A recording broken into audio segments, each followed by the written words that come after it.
اب اس کے برعکس جو چیز سامنے آتی ہے، جدید سائنسی معلومات جو ہوئی ہیں، ابھی آپ نے حال ہی میں شاید کل یا پرسوں اخبار میں تھا کہ اب جو فزسسٹ ہیں جو اس وقت دنیا میں ریسرچ کر رہے ہیں،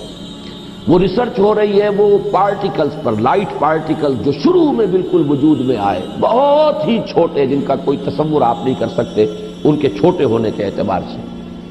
معلوم ہوا کہ وہ 3 قسم کے بیسک پارٹیکلز ہیں، انہی سے پھر یہ کائنات بنی ہے۔ یہ ساری ریسرچ ہو رہی ہے۔ اسی طرح نوبل پرائز جب ملا تھا عبدالسلام کو، یہ جو سائنسدان ہے قادیانی،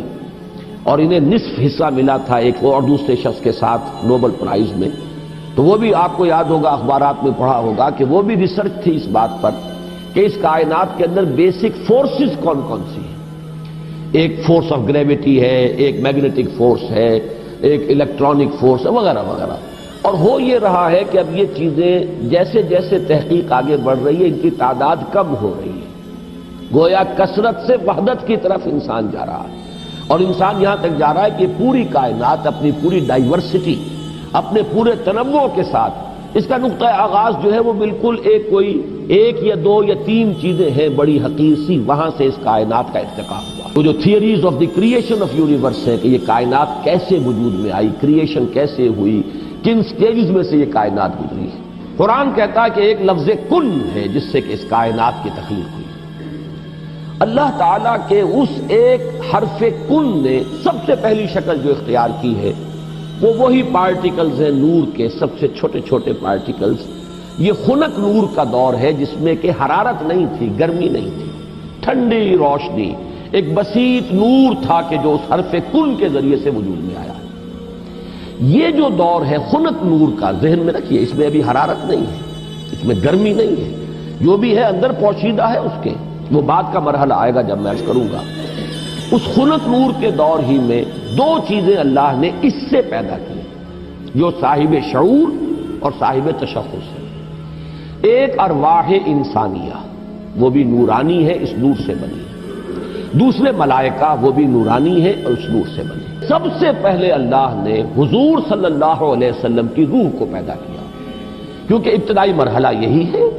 یہ خلق نور کا دور ہے، جبکہ ابھی نہ کوئی ناری کرے تھے، نہ کہیں کسی طرح کی خاک وغیرہ کا کوئی مسئلہ تھا۔ اس کائنات میں اللہ تعالیٰ کے حرف کن نے ایک خنک روشنی کی شکل اختیار کی،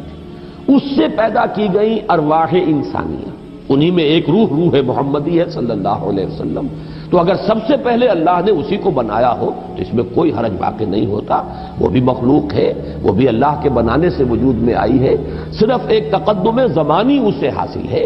کہ سب سے پہلے اللہ نے نبی اکرم صلی اللہ علیہ وسلم کی اس روح مبارک کو اس نور سے پیدا کیا، لیکن اسی نور سے تمام انسانوں کی ارواح پیدا کی گئی، اور انہی سے وہ عہد لیا گیا تھا لست بربکم قالوا بلی، اور اسی نور سے ملائکہ پیدا کیے گئے ہیں۔ خنک نور میں بڑے بڑے ایکسپلوژنز ہوئے ہیں اور ناری کرے وجود میں آئے۔ یہ ذہن میں رکھیے کہ ایک شے ہے، اس کے اندر کوئی حرارت مخفی ہے، ظاہر نہیں ہو رہی۔ ایٹمز ہیں، ایٹمز کے اندر بہت بڑی انرجی ہے، ظاہر نہیں ہو رہی۔ اس خنک نور کے اندر بھی وہ انرجی موجود تھی، لیکن انسولیٹڈ تھی، اس کا ظہور نہیں تھا۔ لیکن جب ایکسپلوژنز ہوئے ہیں تو پھر یہ کہ بڑے بڑے ناری کرے وجود میں آئے۔ یہی ناری کرے ہیں جن کو ہم سورج کہتے ہیں، بہت بڑا ناری کرہ ہے سورج، اس کے اندر کمبسشن کا عمل چل رہا ہے، عمل احراق ہے، اس کی حرارت کا ہم تصور نہیں کر سکتے، بڑے، اور نہ معلوم کتنے سورج ہیں اس کائنات میں، یہ نہ سمجھیے کہ ایک ہی سورج ہے۔ یہ ایک سورج کے گرد ہمارا جو یہ ہے ایک سولر سسٹم ہے، کنبہ ہے اس کا، کہ اس کے گرد جو ہے یہ سیارے چکر لگا رہے ہیں، گھر رہے ہیں، اور نہ معلوم کتنے سورج ہیں۔ پھر ایک سورج ہے اور ایک ستارے ہیں، ان ستاروں کے گرد یہ سورج اپنے کنبوں کو لے کر چکر لگا رہے ہیں۔ بہرحال ہم یہاں پر جو ہے اصولاً جو بات سمجھنا چاہ رہے ہیں اس وقت وہ یہ ہے کہ یہ سیکنڈ سٹیج ہے، تنزل ہے، یہ کہ اب اس خنک نور میں جب ایکسپلوژنز ہوئے ہیں تو وہاں سے بڑے بڑے ناری کرے وجود میں آئے۔ یہ ایکسپلوژن کا لفظ میں جان بوجھ کر بول رہا ہوں اس لیے کہ جدید سائنس میں، جدید فزکس میں ایک لفظ استعمال ہوتا ہے دی بگ بینگ تھیوری، اس کا نام ہی ہے دی بگ بینگ تھیوری، کہ ایسا معلوم ہوتا ہے کہ ایک وقت میں کوئی بہت بڑا دھماکہ ہوا جس سے کائنات وجود میں آئی۔ اب یہ دھماکہ جو ہے بگ بینگ تھیوری جو ہے، یا تو یہ ہے کہ اس کو تعبیر کیا جائے گا اس حرف کن سے، کن وہ کن کیسا ہوگا جس نے اس پوری کائنات کو وجود بخشا ہے، اس کا ہم تصور نہیں کر سکتے۔ یہ ہم کہہ رہے ہیں کن، لیکن اللہ کا وہ کلام جب صادر ہوا ہو اور حکم ربی امر کن جو ہے اس کی کیا کیفیت ہوگی، تو یا تو بگ بینگ جو ہے یا تو اس سے تعبیر کیا جائے، اور یا یہ کہ جو یہ ایکسپلوژنز ہوئے ہیں اس خنک نور نے جو ناری کروں کی شکل اختیار کی ہے، تو یہ بگ بینگ ہے، یہ دھماکہ ہے۔ یہ دور ہے کہ جس میں اس آگ سے اللہ نے تیسری مخلوق پیدا کی۔ میں نے اب پہلے دو کر دیے نا، نور سے دو مخلوق، انسانی ارواح اور ملائکہ۔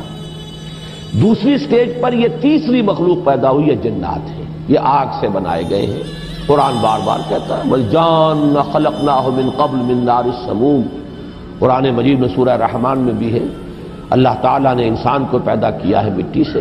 لیکن یہ کہ انسان کو بنایا ہے آگ کی لپٹ سے۔ بار بار آیا ہے یہ مضمون تو قرآن مجید میں، اور جنوں کا معاملہ جو ہے، اور یہ کہ سورہ ہجر میں فرمایا گیا وَالْجَانَّ خَلَقْنَاهُ مِنْ قَبْلُ، یہ پہلے پیدا ہوئے انسانوں سے۔ لہذا یہ دوسری سٹیج ہے جس میں کہ جنات کی تخلیق ہوئی ہے اس آگ کی لپٹ سے۔ کہ پھر نظریہ یہ ہے کہ یہ جو بڑے بڑے ناری کرے تھے، یہ جب تیزی کے ساتھ حرکت میں تھے تو ان سے کچھ حصے ٹوٹ ٹوٹ کر ان سے علیحدہ ہوئے اور انہی کے گرد چکر لگانے لگ گئے۔ یہ ہے در حقیقت ان سورج کے گرد جو یہ سیارے وجود میں آئے ہیں، یہ کرے جو ہیں۔ پھر یہ ٹھنڈے ہونے شروع ہوئے، اور ان میں جب ٹھنڈا ہوا ہے وہ ناری کرہ، تو اوپر جو ہے کرسٹ آیا، راکھ، جیسے انگارے کے اوپر راکھ آ جاتی ہے، راکھ ٹھنڈی ہوتی ہے، اندر انگارہ موجود ہے، ذرا سی راکھ ہٹ جائے اگر اور آپ کی انگلی جو ہے اس انگارے کو ٹچ کر جائے تو جلے گی، لیکن اگر راکھ اوپر ہے تو وہ آپ کو محسوس نہیں ہوگا۔ اور چونکہ ٹھنڈی چیز سکڑتی ہے،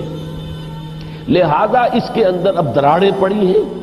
کہیں پہاڑ بن گئے، کہیں غاریں بن گئی، ساتھ ہی ان کے ٹھنڈے ہونے کی وجہ سے بخارات نکلے ہیں، انہی میں سے نکلے ہیں، انہی کروں میں سے بخارات نکلے ہیں۔ یہ بخارات ہیں جنہوں نے اوپر جا کر وہ جسے ہم فضا کہتے ہیں، ایٹماسفیئر، جس کے اندر گیسز ہیں، یہ یہیں سے انہی کروں کے ٹھنڈے ہونے سے وہ بخارات نکلے ہیں۔ جیسے کہ آپ اگر پانی ڈالتے ہیں آگ کے اوپر تو وہ ایک بھاپ بن کے اڑتی ہے، تو خیر یہ تو پانی آپ نے ڈالا ہے، لیکن یہ کہ فضائی وہ جو کرے تھے آگ کے وہ خود ٹھنڈے ہوئے ہیں تو ان میں سے بخارات نکلے ہیں، ان میں سے جو گیسز خارج ہوئی ہیں انہوں نے ایٹماسفیئر بنایا ہے۔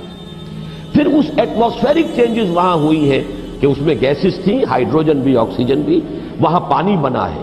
بجلی کے بڑے بڑے جب ہوئے ہیں ان کے اندر تو اس سے پانی بنا ہے، اور پھر دھواں دھار بارش برسی ہے۔ اب جو ہمارے ہاں یہ جو اعداد آتے ہیں، لاکھوں برس تک بارش ہی برستی رہی، نتیجہ یہ ہوا کہ جو جگہیں نشیبی تھی ان میں پانی بھر گیا، سمندر وجود میں آ گئے۔ اب جہاں سمندر اور مٹی کا باہمی ربط تھا، یہ جو دلدلی علاقے کہلاتے ہیں، یہاں وہ ان آرگینک کمپاؤنڈز نے آرگینک کمپاؤنڈز کی شکل اختیار کی۔ یہاں سے حیات ارضی کا آغاز ہوا، وہ حیات نباتاتی بھی ہے اور وہ حیات حیواناتی بھی ہے، یہاں سے اس کا آغاز ہوا۔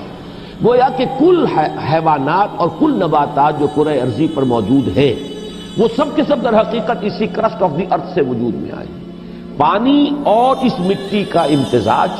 اور دلدل کی شکل اس کا بن جانا، اور وہاں سے ان آرگینک کی بجائے آرگینک کمپاؤنڈز کا وجود میں آنا، اور اس سے حیات کا آغاز، خواہ وہ نباتاتی حیات ہو اور خواہ وہ حیواناتی حیات ہو۔ اس حیات کا ارتقاء ہے کہ جو پھر انسان تک پہنچا ہے، وہ اس حیات،